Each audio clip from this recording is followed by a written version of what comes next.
Hi friends, కలింగాయ పచ్చడికి కావాల్సిన పదార్థాలు కలింగాయలు, వెల్లుల్లి రెమ్మలు, పచ్చిమిర్చి. ముందుగా మనం స్టవ్ వెలిగించుకొని ఏ పాత్రలో అయితే వండుకోవాలో ఆ పాత్ర స్టవ్ పైన పెట్టుకోవాలి. పెట్టుకున్నాక ఒక 3 టేబుల్ స్పూన్స్ ఆయిల్ వేసుకోండి. నేను కొంచెమే క్వాంటిటీ తీసుకుంటున్నాను కాబట్టి ఆయిల్ తక్కువ వేసుకుంటున్నాను. మీరు తీసుకున్న కలింగాయలు బట్టి మీరు ఆయిల్ వేసుకోండి. ఆయిల్ కాగాక అందులో పోపు దినుసులు వేసుకున్నాను. దాని తర్వాత కరివేపాకు, పచ్చిమిర్చి వేపుకున్నాను.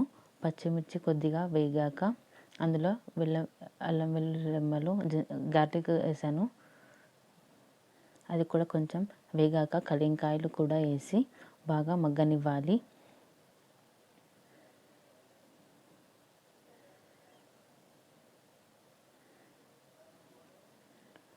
కలింగాయలు కొద్దిసేపు మగ్గాక అందులో మనం పసుపు వేసి మూత పెట్టుకొని మరికొద్దిసేపు మగ్గనివ్వాలి.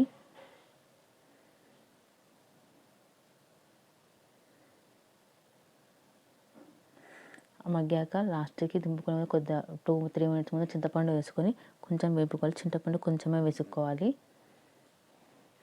అంతే. అలా వేపుకున్న కలింగాయలను చల్లార్చుకొని రోల్లో వేసుకొని దంచుకోవాలి. రోటి పచ్చడి చాలా బాగుంటుంది. సో అందుకే మీకు కావాలంటే మిక్సర్లో కూడా వేసుకోవచ్చు. మేమైతే రోట్లో వేసుకుంటున్నాము. మా మమ్మీ అంతా గిన్నెలది రోట్లోకి ట్రాన్స్ఫర్ చేస్తుంది. ట్రాన్స్ఫర్ చేశాక మనం ముందు పచ్చళ్ళు సాల్ట్ ఇక్కడ యూజ్ చేయలేదు. సో తగినంత సాల్ట్ ఇప్పుడే వేసుకొని దంచుకోవడం స్టార్ట్ చేయాలి. మమ్మీ రుబ్బడం స్టార్ట్ చేసింది. మరీ మెత్తగా కాకుండా కొంచెం కచ్చా పచ్చగా దంచుకోవాలి. సో దట్ టేస్ట్ బాగుంటుంది.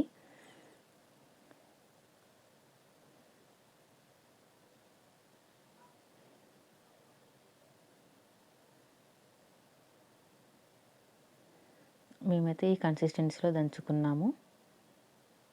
దంచుకున్నాక మీకు కావాలంటే పోపు వేసుకొని మళ్ళీ పచ్చని అందులో వేసుకోవచ్చు. మేమైతే ఏ గిన్నెలో అయితే కలింగాయలు వేయించుకున్నాం అందులోనే తాలింపు వేసి అందులోకి పచ్చడి ట్రాన్స్ఫర్ చేసుకుంటాను. పోపు ఇస్తే ఆప్షనల్, మళ్ళీ మీకు కావాలంటే వేసుకోండి, లేదంటే లేదు. అలా మంచిగా కలుపుకొని దాన్ని ఒక సర్వింగ్ బౌల్లోకి తీసుకోవడం. అంతే. ఎంతో హెల్దీ అండ్ టేస్టీ కలింగాయ పచ్చడి రెడీ. ఇలా నేను కలుపుకున్న దాన్ని ఒక బాక్స్లోకి తీసుకుంటున్నాను. మీకు కలింగాయ పచ్చడి నచ్చినట్టయితే please like, share and do subscribe.